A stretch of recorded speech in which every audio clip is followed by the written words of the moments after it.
So as Steve Bannon's contempt of Congress trial progresses, things are not getting appreciably better for old three shirts to the wind Steve Bannon. Let's talk about that, because justice matters.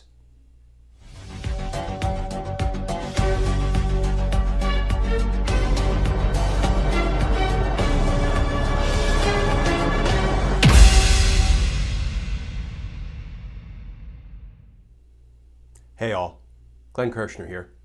So the second day of Steve Bannon's criminal trial for contempt of Congress is in the books. I spent all day in federal district court in D.C. watching the trial play out. All of the legal issues have been resolved, and today opening statements were held. The prosecutor in the case, who gave the opening for the government, Assistant United States Attorney Amanda Vaughn, did a really nice, professional, thorough opening statement. It kind of started out as a bit of a civics lesson, talking about how the House of Representatives operates, talking about what House committees are, and then talking specifically about what the January 6th House Select Committee is all about. She talked about how congressional subpoenas work. You know, the early part of her opening statement almost had a Schoolhouse Rock feel to it in all the right ways, you know, kind of how a bill becomes a law. And she then moved into kind of the meat of the opening statement. She talked about the fact that Steve Bannon obviously had information relevant to what happened on January 6th, and that he was served with congressional subpoenas. So Congress could benefit from that information in its responsibilities, its oversight responsibilities, its legislative responsibilities. And Steve Bannon defied those subpoenas.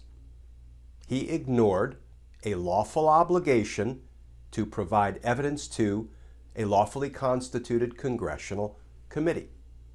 In fact, he prevented the committee from getting important information about what happened on January 6th. And his refusal was deliberate. It wasn't a mistake, it wasn't an accident, it was a decision, a choice. Steve Bannon decided he was above the law. He decided that he didn't have to follow the laws that his fellow citizens are required to follow. He was warned by the congressional committee that he would be in contempt of Congress if he defied the subpoenas, and he went on to commit the precise crime he was warned about. So yes, Assistant U.S. Attorney Vaughn's opening statement was linear, it was logical, and it was layman-friendly. And frankly, it warmed this old prosecutor's heart. So let's turn to the defense opening statement. It was delivered by one of Steve Bannon's lawyers, a gentleman named Evan Corcoran. Full disclosure, I know Evan. He was a federal prosecutor at the D.C. U.S. Attorney's Office many years ago. We actually had a case in common. I know him fairly well, at least I knew him a couple of decades ago. Why he's choosing to represent Steve Bannon is not a question I can answer. Let me hasten to add, everybody is entitled to zealous representation when they are accused of a crime, when they are standing trial. You just wonder how it is people are interested in representing people who are looking to bring an end to our democracy. But that's not a criticism of defense attorneys who undertake these kinds of cases. So Evan Corcoran's opening statement was short. It was around 15 minutes, and here's the thing. Right in the middle of it, there was a great big interruption because the judge called the parties up to the bench and talked at them for a while. We couldn't hear what was going on. The jurors couldn't hear what was going on. but I have a hard time coming up with an explanation that is anything other than problematic for the defense when they get interrupted like that by a judge midway through their opening statement. But his opening statement was not very long. It was not particularly linear. And I kind of feel like at one point he wrote the jury a check that he's not going to be able to cash. You know, we have a saying in trial practice: do not write your jury a bad check. You don't bounce a check with your jury. What do I mean by that? Don't promise your jury something that the evidence will not deliver, because it hurts your case substantively, and what can be even worse, it hurts your credibility in the eyes of the jury.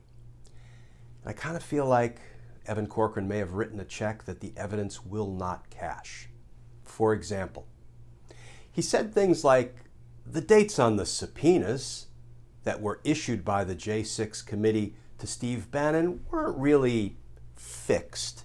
They were flexible.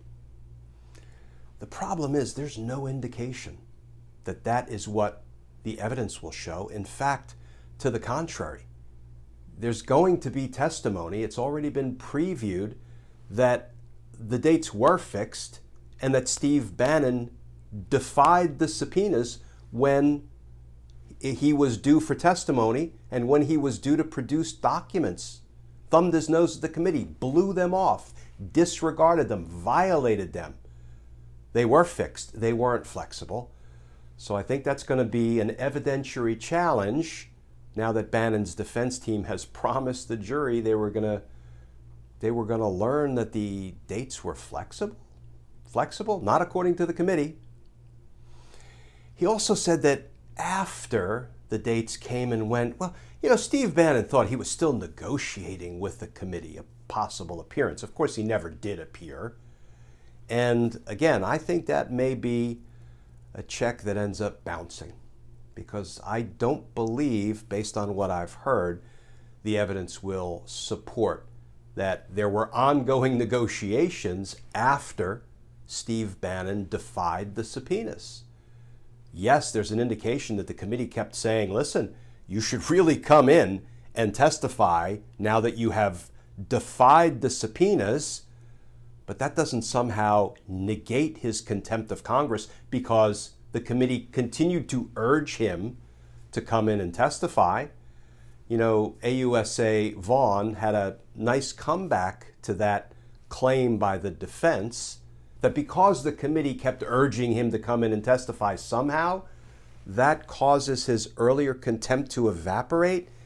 You know, she said, if somebody is a tax fraud, a tax cheat year after year after year, and the IRS is holding them accountable, but the IRS also says to them every year, you better pay up, you better pay up, you better pay your back taxes.